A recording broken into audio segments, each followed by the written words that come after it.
Hello, hello. All right, so let's go over these core exercises that we will be doing this month. So first one is a plank. Technically we should be on our forearms, but if it's more comfortable for you to be on your hands, you can do that. When you see the time for the plank, so for day one, we have 30 seconds. So that means you're going to hold the plank for 30 seconds, take a break as long as you need to, hold it for another 30, take a break, another 30.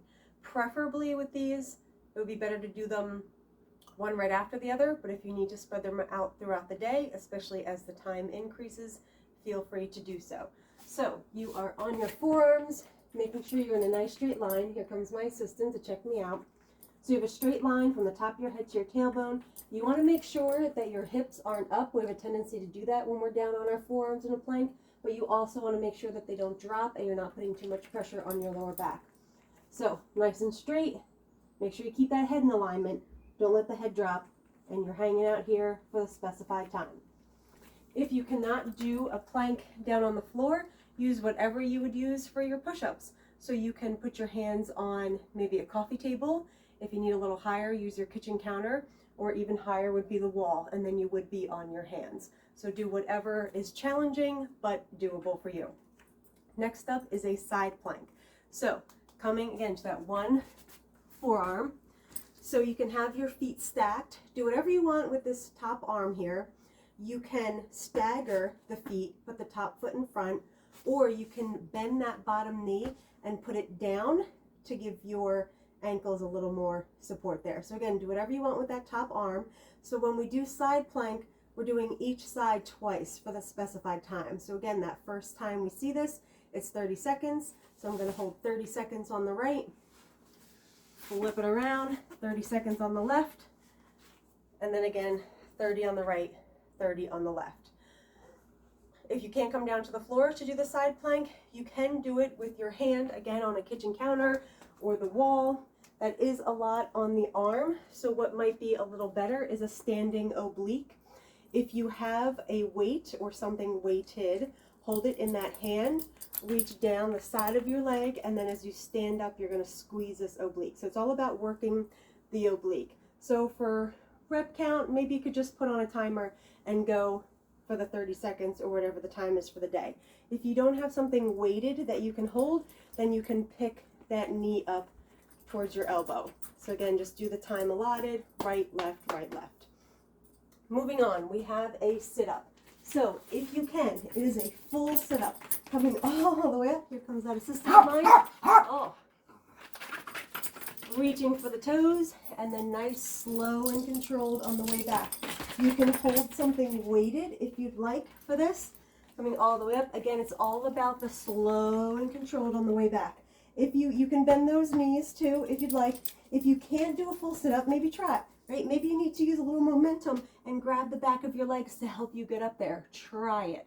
Right? We need to be able to do that full range of motion in order to work on that muscle. If you can't do a full sit-up, or you can't do the specified amount full sit-up, hands come behind your head and you are doing a crunch, keeping your chin off your chest and pushing your face up towards the ceiling. If you don't want to come down to the floor for your sit-up or your crunch, you are doing pull-ins with your knee. So you can use your arms as well. Again, think about crunching those abs as you bring that knee in towards your elbow. So since we're going for reps for this one, so like day one, it's 15. So you could do, 8 on one side, 8 on the other so that you're even.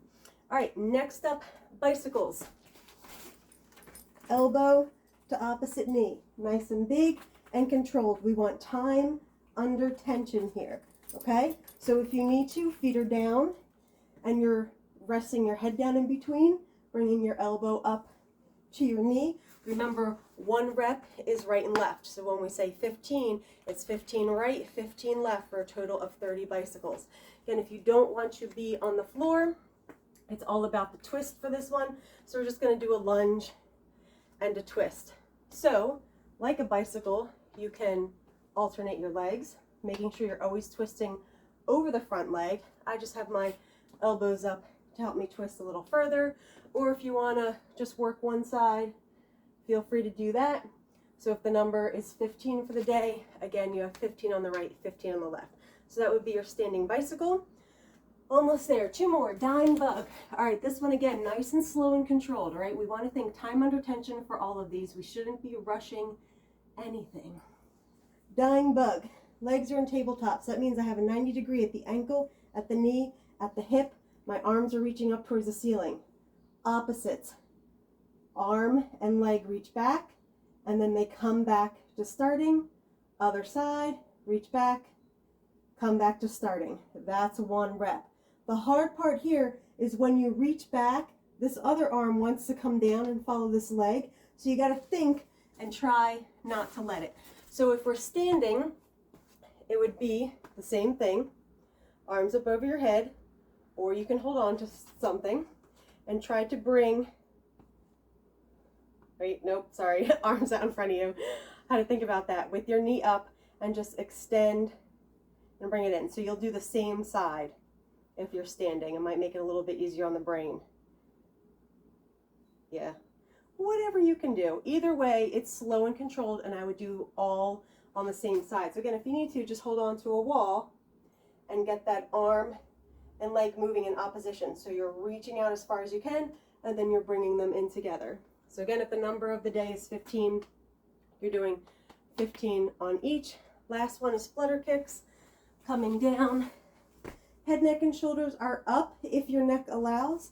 Hands can go behind your lower back if you'd like, or they can be out, which would be harder. Straight legs, flexed feet, and we're kicking in the pool. So they don't have to be like huge, like Pilates style, but they also shouldn't be super duper tiny. They're kind of in the middle. So right, left is 1. So again, you can make it a little bit harder, arms out, or you can try to balance up on your butt. If you don't want to come down to the floor, this is the same thing sitting. So find a sturdy chair, like not a couch, maybe like a dining room chair, lean back and kick your legs. If you can hold the other leg up while you're doing it, even better. But if you need to have your heels resting on the floor and just kick one up at a time, you're going to feel it in your hip flexors up here a little bit. So you might have to take breaks, a-okay. But same thing, right and left equals 1. So again, for all of these, especially as we get into the longer times and the higher reps, hopefully you feel a little bit of a burn and your core says, stop, I need to take a break. That is a-okay. In fact, we want that. Excuse me. So take your time, nice exaggerated movement, think of full range of motion, think of time under tension.